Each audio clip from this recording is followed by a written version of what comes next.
What's up guys, my name is Zero Heroes and welcome back to more Gates of Hell. And today we are going to be looking at one of the other new updates that came to the game on Community Update 3, which is of course the new tutorial missions. Now as you know, I've spoken loads about the tutorial mission, the original one, about how awful it was for new players to experience and how hard it was for new players to adapt to the game through the tutorial mission. And today we're going to be looking at one of the new tutorial missions which have come to the game, which is called Infantry Control. Now through the rest of the week I'm going to be trying uploading the rest of the tutorial missions except from Military Camp, because if you click this one here it's literally just a blank map. I think Gates of Hell has probably just made a mistake on this, so Gates of Hell, if you're watching, please delete this because I've already clicked on this. It's just the load screen is just black and white tiles, kitchen tiles with just nothing on it. So if you can delete that, that'd be great. And of course one of the original missions which has already stayed in the game, which did mission, which is Trial by Fire. So if you want to go check out the mission, I've done a tutorial on that, then I'll leave it in the link down below. But today we're going to be looking at the first one, which is Infantry Control. Now again, if you have not checked out my review on the tutorial mission, no, the main mission, tutorial missions, then I highly go check out, because my views on the mission are quite opinionated, and they're quite strongly opinionated. So today I have already kind of been through all the tutorial missions, and today I'm going to give you my full rundown on whether the missions have actually improved or not. So let me know in the comments down below if you've played these missions and what you think of them. Without further ado guys, I'd just like to say we are really close to 2,000 subscribers. If we can reach that goal before the end of the year, that'd be fantastic. Subscribe if you're new, and let's just get straight into the video. So first tutorial mission is called Infantry Control. Let's get straight into the action. Welcome to boot camp, soldier. In this tutorial, you will learn how to control infantry, the most common and important type of unit in the battlefield.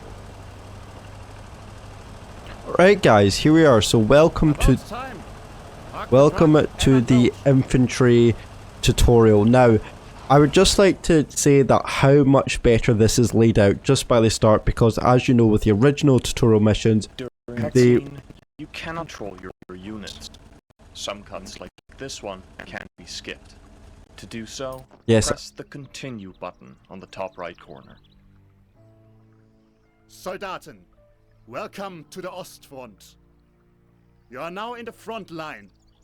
If you want to remain in one piece, you will follow all my orders to the letter. The first thing you need to know as infantryman is to always seek cover.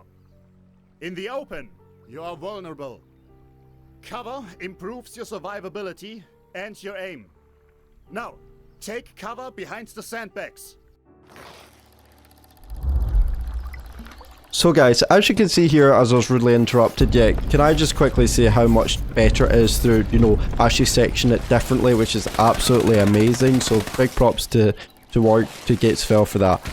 But as you can see here, this is one of the new additions to tutorial missions, is that they've now got videos, tutorials, how to actually show you how to take cover in these types of videos. And one thing I'd like to take notice here is that how they tell you in this bit here about going into a bush can actually be a vital point to actually taking cover and being sneaky in position. And knowing that you're able to watch these videos really does visually help players become better at gameplay, because knowing that they're able to see what not to do and what to do makes that huge difference on the battlefield. So again, a big props to Gates of Hell for actually visually seeing that, and I absolutely like it. So what you can do, by the way, is that you can actually re-watch the video again on it, and if you want to stop this video or go back and watch that video that was just there, then please do go ahead. Or again, you have like 1,000 manpower, which was, I don't really get why there's 1,000 manpower. Maybe this is possibly just to do with later on within the mission, which I think it is, but what I really like is that you can watch the steps on how to rewatch the tutorial for this part, this cover part, which I really do like. So again, that is positive, a really big thumbs up for that. I have to say, again, you can just click it again, step it, and there you go. First tutorial cover. And it's telling you here, I'd like to watch this again actually, just to explain a wee bit more. So it's telling you here at this point is that this is bad cover, this is great cover, that's medium cover, and the other one is, you know, okay cover. You can see that this is great cover, you know, for against artillery shells, against everything. This is medium to okay cover, but it still can get exposed. And of course, this is where you're exposed, where if you don't go in the bush, you're going to get exposed and get shot. Whereas if you go in the bush here, then you're concealed against the enemies there. So that is kind of the tutorial of taking cover, and I like how short it is.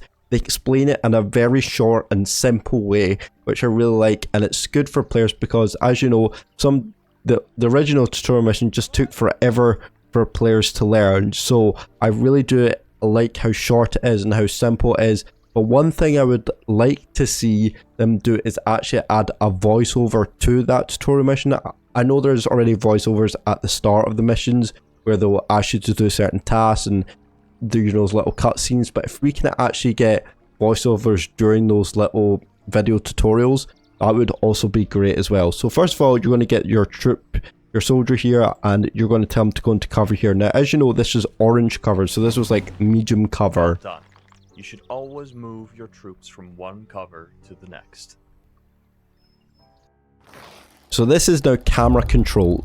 So now they're telling you how to control the camera by zooming out using mouse wheel, zooming in using mouse wheel, move your mouse left, right, up and down, which will kind of move the camera about by holding the middle mouse button, and of course just moving your actual mouse by, you know, moving up and down, left and right. And of course you can do the same by using the WASD key as well, really simple. And of course it's showing you on the mini map. It shows what you can do is that once you see an enemy, what you do is you right click on the minimap to go straight to that point where the enemies are, and again you click over to another point in the minimap where you place right click, where it takes you over to another section where a battle is taking. So it's really good. I really do like how, you know, advanced these tutorials are. You must be aware of your mission objectives. You can always open your mission tasks with the hotkey O.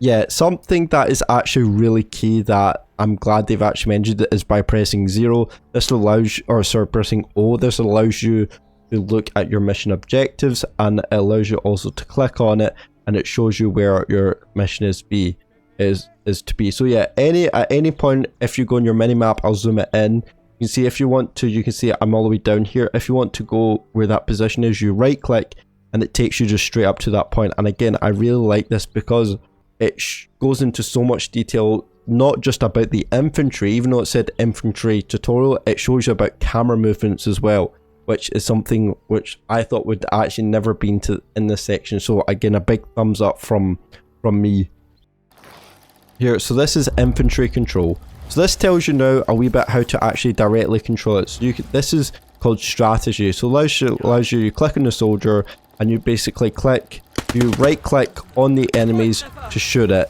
You know, the AI do that, or you can directly control by pressing E, and this allows you to manually shoot the troops, you know, or you can do a third person, which you press E and then you press T to go into kind of first person, and that allows you to, you know, shoot them as well. So there's 3 ways of shooting it, and I'm really glad, again, I love the amount of detail that they showed that goes into it.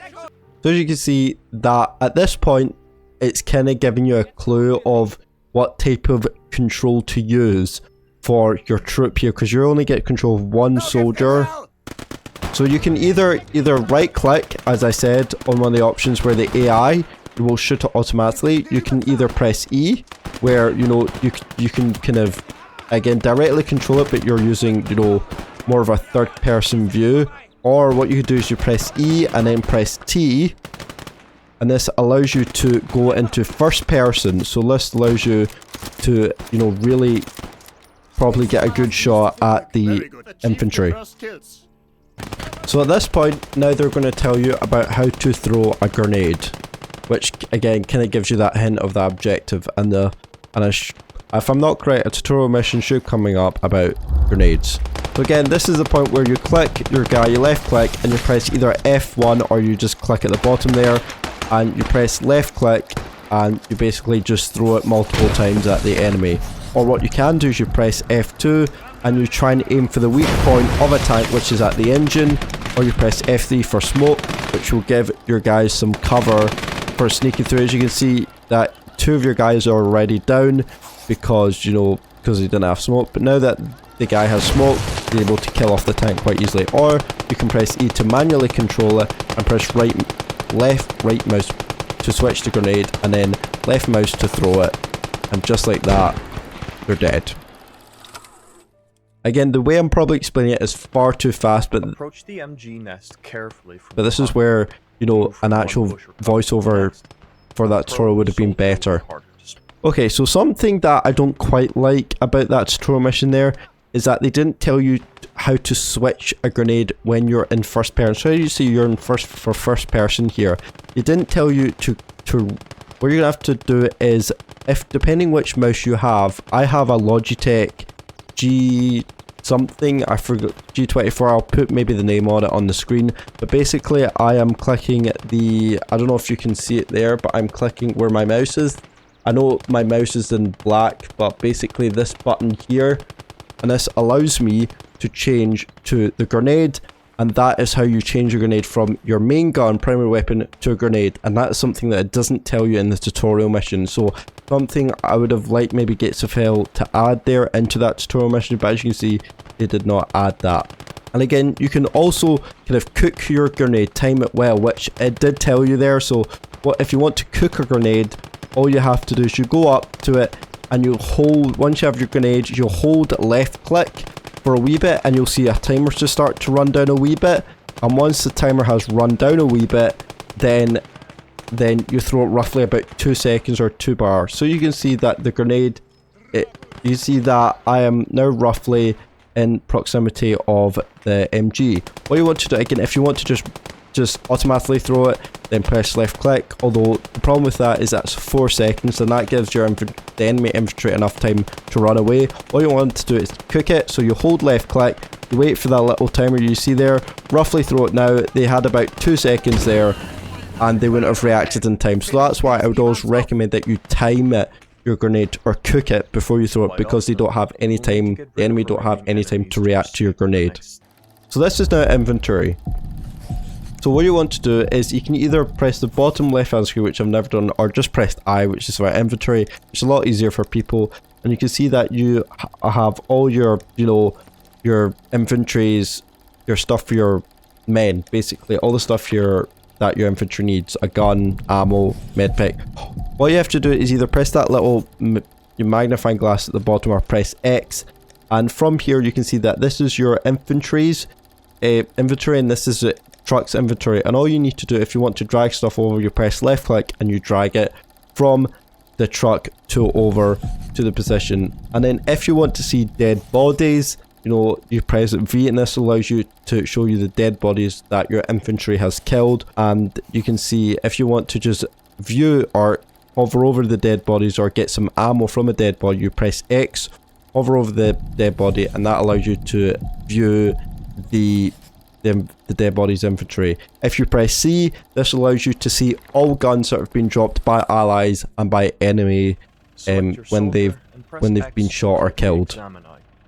Again, press X, you'll see a little eye come up. You press left click, you can see now my soldiers inventory, and you see the truck's inventory. What you want to do is just grab one. You can either drag it over with left click, or you can just double left click, which allows you to automatically brings it over to your inventory. Infantry can move in any terrain. Vehicles, especially wheeled vehicles, must use roads to travel at maximum speed, which makes them easy to ambush. Yeah, very true. It's kind of that's really more just common sense more than anything. There's a Soviet tank ambushing us from the other side of the farm. Get behind it and destroy it with the AT grenade required. And other objects block the line of sight of units. You can see the enemy tank because other friendly units are actively fighting, but no enemy unit is currently able to see your soldier. Because of this, you can easily flank the enemy tank. So basically, just to translate that in English for anybody that doesn't understand that, even though it wasn't English, basically just get your guy, sneak him up behind this building here, maybe tell him to crouch when you're roughly at this building, so I'll do an example of it. By the way, I'm playing this live just to let you all know. You have your AT, by the way you can tell that you have AT in your storage, that if you look at the bottom here, you can see you've got regular anti-personnel mines, you've got anti-tank mine, and you've got smoke. So instead of pressing I to see what, if you've got, checking what grenades you got, just check at the bottom here, which will allow you to see what buttons you've got, to see what grenades you've got. So at this point, you're kind of lying down. Now, I would always, this is something I'll actually criticize Gatesville for, is that when you're sneaking up on an MG position, which I forgot to say, or a tank, I would always recommend put your guy on hold fire. As what this will do is this will allow your soldier to basically sneak up on the tank that you may be manually controlling, or you basically want him to focus on the tank. This will allow the soldiers to stop focusing on any other soldier, any other person or object that they see in the game, and mainly just focus on the one object that you want. So you can see that the way you can tell it's on hold fire is that you see this little red circle with an X through it. That just means it's on hold fire. So I really wish Gatesville did do that, tell you here, and I kind of criticize them for it, because again, that is really crucial. And as you can see, that there is, oh sugars, he's actually looking at me. I better throw this quick. So all you want to do is just throw it on the engine right here, and it's taking a long time. Oh my god, okay, he was meant to die in one shot, by the way. So again, something I would actually always do, if your tank's looking at you, I would maybe go a wee bit back, stay behind the building, but as you can see that there's a white line that shows that you can see whether the grenade will either hit the building or hit the tank.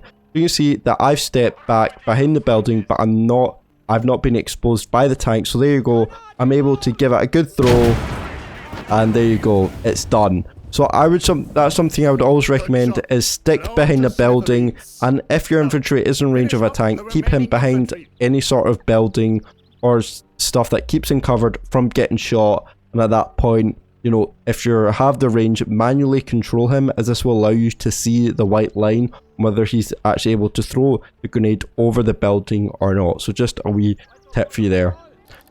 Here we go. Now, anti-tank weapons. Now, anti-tank weapon you get all sorts from. You've got this is your anti-tank rifle, which allows you to shoot at lightly armored vehicles but not heavily armored vehicles, such as a KV-1.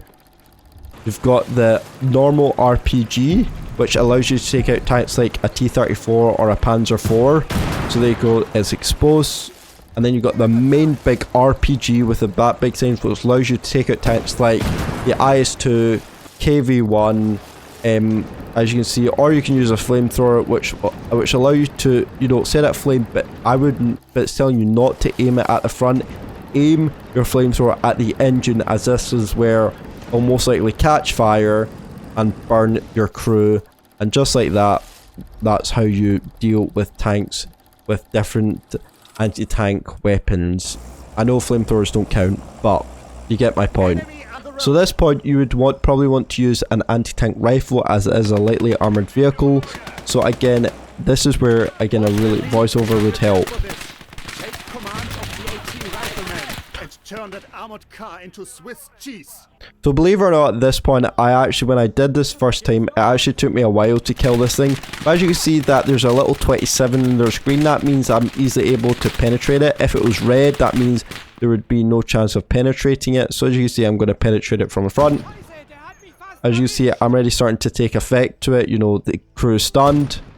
Just keep shooting it a couple of times. It will take you a couple of times to shoot it. Something I would recommend is actually shooting the engine, as this is where you're probably most likely to try and expose it and set the vehicle on fire. For some reason my shells are either going, there you go. That's how you do it in one. Sometimes you just have to get lucky, and sometimes you don't, but that is how you take out a lightly armored vehicle. Always aim for the engine. And I don't know why that wasn't really explained in the tutorial mission. I know it said aim for the engine, but in this case, when the engine is at the front, which is kind of obvious, you always want to aim, lightly armored vehicles, you want to get your anti-tank rifle, aim it at the engine, as that's where basically the armored car will break down and yeah, and it'll be destroyed. So there you go guys, that is my review of the first tutorial mission on the infantry control. What is my conclusion? What are my positives? Well, first of all, the positives are that I like how they've now split up into different sections, and now that infantry and tank and all that is now its own video and its own tutorial mission, so that I love. Second point I love about this is that there's actual videos showing you how to do it. They're short, they're sweet, they're simple. I like it. And that's something that a lot of people will like, because if you have tutorial missions or videos that are too long, then it can really bore people, such as this video. Hopefully not. Lastly, a really good positive thing is that the camera, I love the fact that they added camera movements into, you know, the whole section, because as you know, camera movement is very hard to find, and a lot of people want to know how do you move the camera in different games. So knowing that you actually get a video of it is super, and the fact that it's in the infantry section is brilliant, because I thought that would never be added. So that's all my positives. Some negatives I have about it is that I wish, as I said, there was a voiceover for it which went over that, you know, video description, that video tutorial thing, which showed you all the different parts of, you know, camera movements. And I feel like that would make it a lot easier for people to understand instead of just showing the video, because a lot of people, you know, might look at it and say, you know, you're showing me, but I'd rather if it was explained as well during that video. So something that I would probably really criticize for. And also the second thing is telling, you know, showing whether there is a hold fire when you're sneaking up on MG positions or tanks, as it will really help you, because your AI can sometimes be uncontrollable, and therefore it might start shooting infantry and expose you, and then you could get killed by all the enemy infantry, and then even the tank as well if you're behind the enemy line. So always put your guy, when you're sneaking up in any position, for if you're throwing grenades on tanks or infantry, put your guy on hold fire or soldier on hold fire, as this will let you kind of feel like you're directly controlling the soldier on one target. So there you go guys, that is it for today. That is tutorial mission 1 of infantry control. If you like this review and you'd like to see the rest of the reviews of the tutorial mission, make sure you leave a like. Again, we're really close to 2,000 subscribers. 2,000 subscribers. If we can get that, that'd be absolutely amazing. Other than that guys, thank you so much for watching and our support, and I will see you in the next video. See you later and goodbye.